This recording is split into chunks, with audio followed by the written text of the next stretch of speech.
Have you ever felt trapped between an unstoppable enemy and an impossible path? Have you ever faced a Red Sea in your life where there is no human escape and only a miracle can save you? That is exactly what Israel experienced in its most critical moment. The most powerful army in the world was chasing them, and before them there was only water and death. But at the very moment when everything seemed lost, God opened a way where there was none. Exodus chapter 15 is the song that flows from a newly delivered people, a hymn of victory that declares with conviction, "The Lord is a man of war. The Lord is his name." This chapter is not only a remembrance of what happened at the Red Sea. It is an eternal testimony that God never loses battles. The question for us is this: do we believe that the same God who defeated Pharaoh and buried entire armies in the sea is still the invincible warrior who fights our battles today? Do we live with the certainty that no human or spiritual force can resist the Lord of hosts? In this study, we will uncover the power of this song, understand how God transforms despair into worship, and discover why every battle under his hand becomes an opportunity to proclaim that he reigns forever. After the crossing of the Red Sea, the scene shifts dramatically from the anguish of pursuit to the cry of worship. Israel, who had spent the night in tension, now looks upon the bodies of the Egyptian army floating in the waters. Exodus 14:30. Slavery is behind them. The enemy has been defeated, and the people, for the first time in their history, can lift a collective song of freedom. Exodus chapter 15 begins. Then Moses and the children of Israel sang this song to the Lord. This is not an improvised song, but a spontaneous response to the miracle they had just experienced. What words could not express in the night of trouble now burst forth in praise at the dawn of victory. It is the first recorded song in the Bible, and it is born not from human music, but from the impact of having witnessed God act with a mighty hand. The opening verses are powerful. I will sing to the Lord, for he has triumphed gloriously. He has thrown into the sea both horse and rider. The song does not focus on the bravery of Israel nor on their escape, but solely on the power of God. The people recognized that it was not their ingenuity or strength that saved them, but the outstretched arm of the Most High. Verse 2 adds another dimension. The Lord is my strength and my song, and he has become my salvation. The national victory becomes a personal testimony. Every Israelite could say, "He is my God." Here we see a vital principle. Genuine worship is born when we recognize God not only as Lord of the universe, but as our personal Savior. Then comes the declaration that gives this study its title. The Lord is a man of war. The Lord is his name. The people discover an aspect of the divine character that would mark their understanding of God. Throughout their history, he is not indifferent to pain nor neutral before the enemy. He is a warrior who fights and wins. This revelation was crucial for a people newly freed from oppression. They were not the ones who defeated Egypt, their God did it, and he never loses a battle. This song was not just an emotional outburst, but a theological proclamation. Israel was publicly affirming that their God is incomparable, strong, and faithful.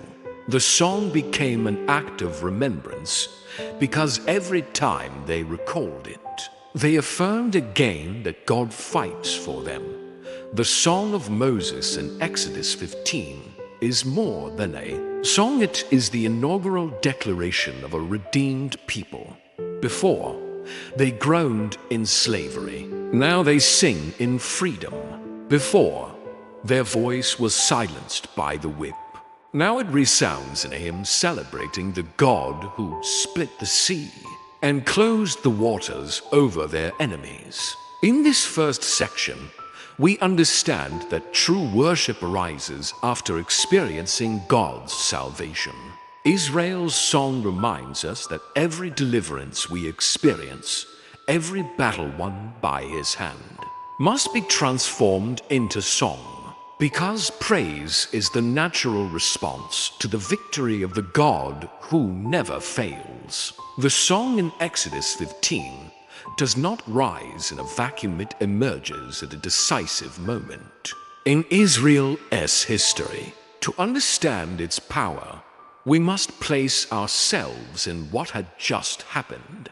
The people had come out of Egypt by God's mighty hand. After Passover and the 10 plagues that broke Pharaoh's pride, Exodus chapter 12, they marched quickly into the wilderness, following God's guidance in the pillar of cloud and fire. But soon they found themselves facing an impossible situation, the Red Sea before them, and the Egyptian army behind them, pursuing them with chariots, horses, and horsemen. Exodus 14-9. It was a critical moment. The Israelites cried out to Moses in terror, saying, "Were there no graves in Egypt that you took us away to die in the wilderness?" Fear drove them to desire returning to slavery rather than facing death. Humanly speaking, there was no escape. But it was then that Moses pronounced one of the most memorable statements in the Bible. "Do not be afraid, stand firm, and see the salvation of the Lord, which He will accomplish for you today. The Lord will fight for you, and you shall hold your peace." What followed was the miracle of the Red Sea.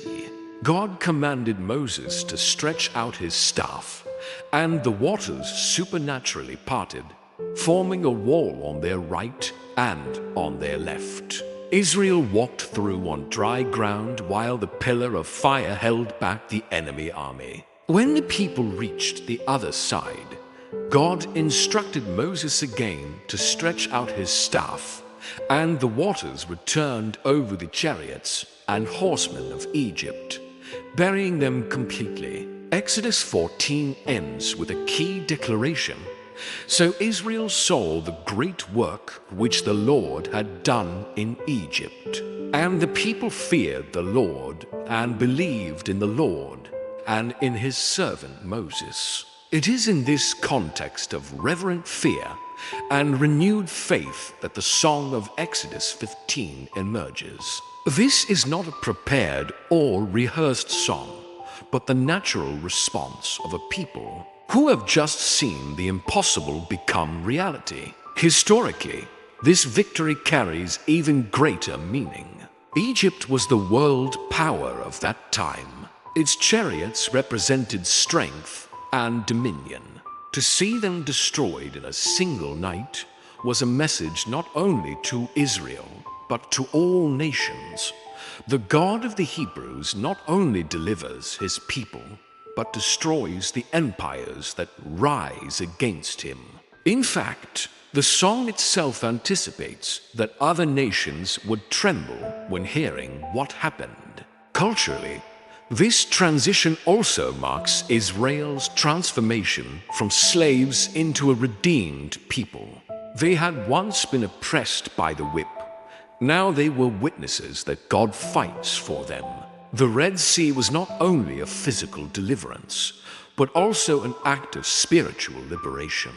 Asterisk from that moment on, Israel learns that its existence is not secured by its own strength, but by the direct intervention of the Lord. The song in Exodus chapter 15 is therefore the immediate response to this unique experience. It is the echo of a nation that passed from despair to joy, from slavery to freedom, from fear to confidence. In a single event, God closed a chapter of oppression and open another of purpose, and the people understood it. If God could divide the sea, then there would be no battle he could not win. At the heart of the song resounds a declaration that defines not only the moment they lived, but the identity of the God of Israel throughout all history. Exodus chapter 15 verse 3 says, "The Lord is a man of war. The Lord is his name." These words contain a radical revelation for a people newly freed from slavery. For 400 years, the Israelites had lived under the yoke of Egypt, witnessing firsthand the military power of the strongest nation on earth. The Pharaoh's chariots, horses, and horsemen represented the absolute supremacy of human strength. But in a single night, all those symbols were reduced to nothing, drowned beneath the waters of the Red Sea. And in that contrast, the people understood that God is not a distant spectator, but a warrior who intervenes in battle. Calling the Lord a man of war was not an empty poetic expression, it was a true acknowledgement that the Most High had fought for them. Israel did not raise swords, did not organize armies, and did not devise military strategies. It was God himself who rose as a warrior, who divided the sea, stopped the enemies, and annihilated them with the very scene that had seemed like the people's death trap. The sea that seemed an obstacle became a weapon in the hands of God. This verse also reveals that war in the hands of God is not fought with human violence, but with divine power. He is not a pagan god thirsty for blood, but the living God who fights for the defenseless, who defends the oppressed, and who executes justice against the oppressors. That is why the song immediately adds, "The Lord is his name." Victory does not come from an anonymous deity or an impersonal force, but from the personal God who revealed his name to Moses in the burning bush. The same I Am who promised to deliver his people now reveals himself as an invincible warrior. For Israel, these words mark the beginning of a new confidence. If God had shown himself to be a warrior in Egypt and at the Red Sea, then he would also be a warrior in the wilderness against enemy nations and in every future battle. The God who fights for his people does not lose, and his victory guarantees the safety of those who trust in him. The teaching of this verse is eternal. When the children of God face impossible situations, they do not depend on their own strength or resources. They have on their side the eternal warrior, the Lord, who fights their battles and who is never defeated.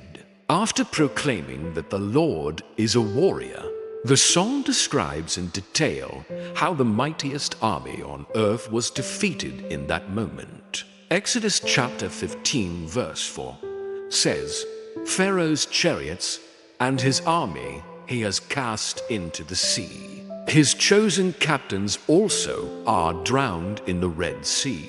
The depths have covered them. They sank to the bottom like a stone. Your right hand, O Lord, has become glorious in power. Your right hand, O Lord, has dashed the enemy in pieces." Here the poetry becomes testimony. The Israelites had seen with their own eyes how the Egyptian chariots, the ultimate symbol of military might, were swallowed by the waters. The bravest and most experienced captains sank like stones at the bottom of the sea. The army that had inspired fear for generations was reduced to nothing in a single night. The song emphasizes twice the power of the Lord's right hand. In biblical imagery, the right hand represents strength, authority, and victory.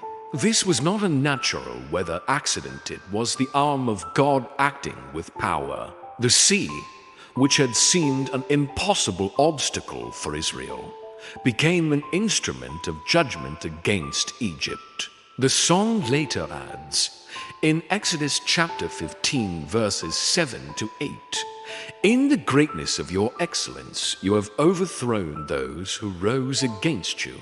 You sent forth your wrath, which consumed them like stubble. And with the blast of your nostrils the waters were gathered together. The floods stood upright like a heap. The depths congealed in the heart of the sea. What had been Egypt's glory, its chariots, horses, soldiers, became its ruin. All of it happened by God's command, at the blast of his breath. What for Israel was the path of freedom was, for the Egyptians, the path of burial. Here an eternal principle is revealed. The same power that opens a way for the children of God destroys the enemies who pursue them. The song continues describing Pharaoh's pride. The enemy said, I will pursue, I will overtake, I will divide the spoil. My desire shall be satisfied on them. I will draw my sword, my hand shall destroy them. You blew with your wind, the sea covered them. They sank like lead in the mighty waters. Exodus 15 to 9 to 10. The contrast is striking. Pharaoh planned victory, conquest, and destruction. But in an instant his words were silenced by divine action.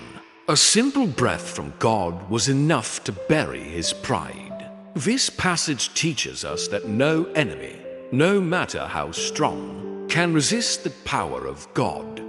Human plans, no matter how elaborate, crumble before the greatness of the Most High. The defeat of Egypt at the Red Sea was more than a military triumph. It was a proclamation that the Lord is the only sovereign and that no one can challenge him without being defeated. After narrating the defeat of the Egyptian army, the song rises into a declaration that transcends what happened at the Red Sea.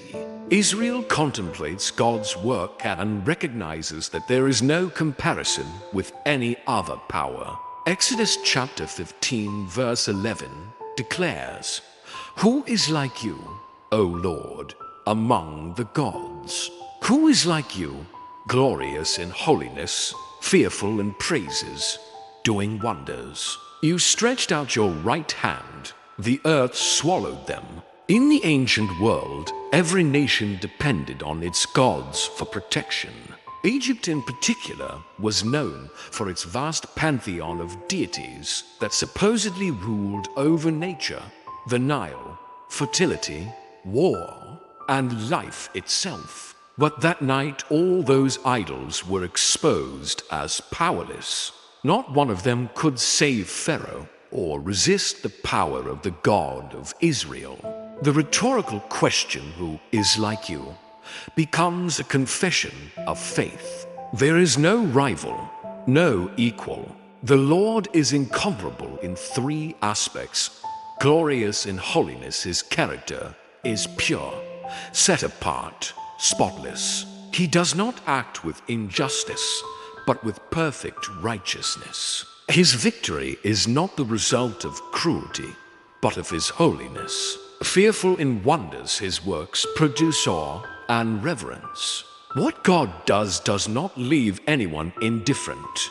It shakes, impacts, and transforms. Worker of wonders, he is not limited by human or natural laws. The impossible becomes reality when he chooses to act. The scene of the Egyptians drowning in the sea is summed up in a powerful image. You stretched out your right hand, and the earth swallowed them. It was not an act of coincidence, nor a natural catastrophe, but the direct intervention of God. The same hand that opened the way for his people was the one that closed the waters over their enemies. Here we find a central truth. The holiness and power of God make him incomparable. Before him, Every claim of human or spiritual greatness fades away. Israel learned that its confidence could not rest in other gods nor in its own strength, but only in the one who revealed his glory in the sea. This verse invites us to look beyond our personal battles and recognize that God is not only the one who fights for us, but the only one who deserves our worship. In a world full of modern gods' power, wealth, influence, and technology, the question remains valid. Who is like him? The answer is the same today as it was then. No one. The song does not stop at the memory of what God did at the Red Sea. It projects forward into the future.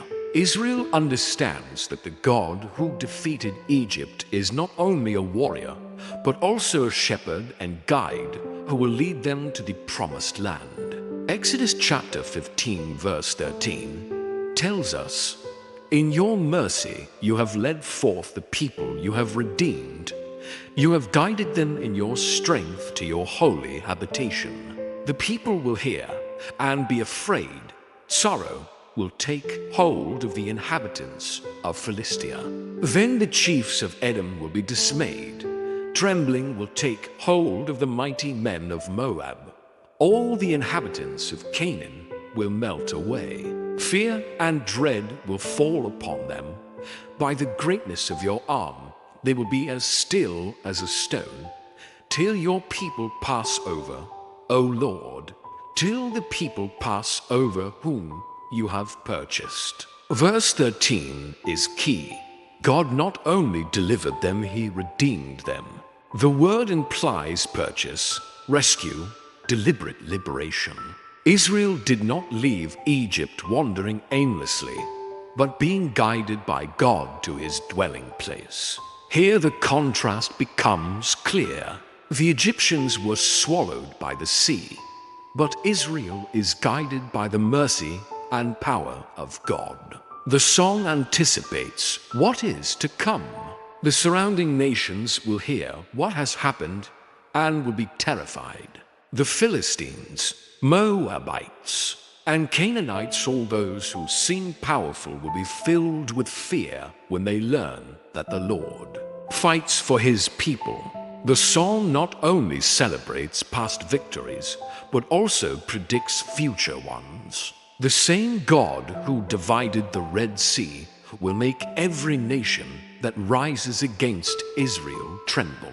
The expression "till your people pass over" reinforces with double certainty that nothing will stop them on their journey. Nations may threaten, but before the greatness of God's arm, they will be like motionless, powerless stones. This passage teaches us that God not only frees us from slavery, he guides us toward our destiny. Salvation is not only an escape from the past, it is a path toward the fullness of his purpose. The same power that defeated the Egyptians is the one that now directs every step of his people. The lesson is clear. The God who opens seas also opens paths. It is not enough to remember yesterday's victory. We must trust that he will continue guiding today and tomorrow. Israel had to learn that they did not walk alone through the wilderness, but were accompanied by the mercy and power of a God who never abandons what he redeems. The Song of Moses does not limit itself to recalling what happened in Egypt. It projects its effects into the future. What took place at the Red Sea would not be an isolated event, but a report that would spread across the land, causing fear among the neighboring peoples. Exodus chapter 15 verse 14 tells us, "The people will hear and be afraid. Sorrow will take hold of the inhabitants of Philistia. Then the chiefs of Edom will be dismayed. Trembling will take hold of the mighty men of Moab. All the inhabitants of Canaan will melt away. Fear and dread will fall upon them. By the greatness of your arm, they will be as still as a stone." Till your people pass over, O Lord, till the people pass over whom you have redeemed. These verses are prophetic. Israel had not yet reached Canaan, but it was already announced that the nations would tremble when they heard what God had done. The victory at the Red Sea was not only to deliver Israel, but also to send a clear message to all nations. The God of the Hebrews is invincible, and his arm is irresistible. Each nation mentioned held strategic importance. The Philistines' famous warriors on the Mediterranean coast, Edom, the descendants of Esau, known for their strength in the mountains, Mo, a beast of the Jordan, with whom Israel would later have encounters, Canaan, the promised land, filled with fortified armies. All of them, though they had not yet faced Israel directly, were destined to tremble. The psalm says they would be like stones unable to act, paralyzed by terror, not because Israel was strong, but because the greatness of the arm of God went before them. This detail is confirmed years later when Rahab in Jericho tells the spies, "We have heard how the Lord dried up the waters of the Red Sea, and our hearts melted." Joshua 2:11. What Moses sang in Exodus 15 was fulfilled literally. The nations trembled upon hearing the report of the victory of the God of Israel. The message here is profound. The battles God wins in our lives not only strengthen us, they also send a testimony to those around us. Every victory of God in your story is a reminder to the world that He reigns and that no enemy can resist His power. The lesson for Israel was clear. They would not fear the nations ahead, because those nations would already be trembling before the God who divided the Red Sea. And the lesson for us is the same. If God has already shown His power in our lives, we can trust that He will continue fighting our battles and that His fame will always go before us.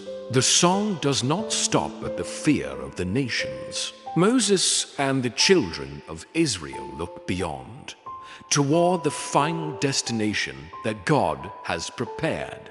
The victory at the Red Sea is only the beginning of a journey that will culminate in the promised land and God's dwelling among His people. Exodus chapter 15 verse 17 says, "You will bring them in and plant them on the mountain of your inheritance in the place, O Lord, which you have made for your dwelling, the sanctuary, O Lord, which your hands have established." This verse reveals something astonishing. The psalm is prophetic.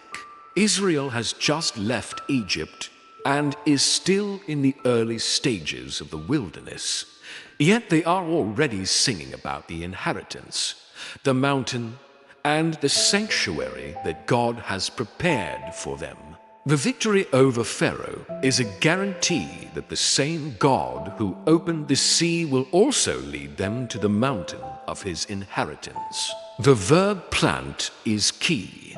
It is not merely entering a land, it is being established firmly, like a tree that sinks deep roots. God does not want a wandering people without purpose, but a planted people in His inheritance, in a land where worship and obedience flourish. The song also speaks of the place of His dwelling and the sanctuary established by the hands of the Lord.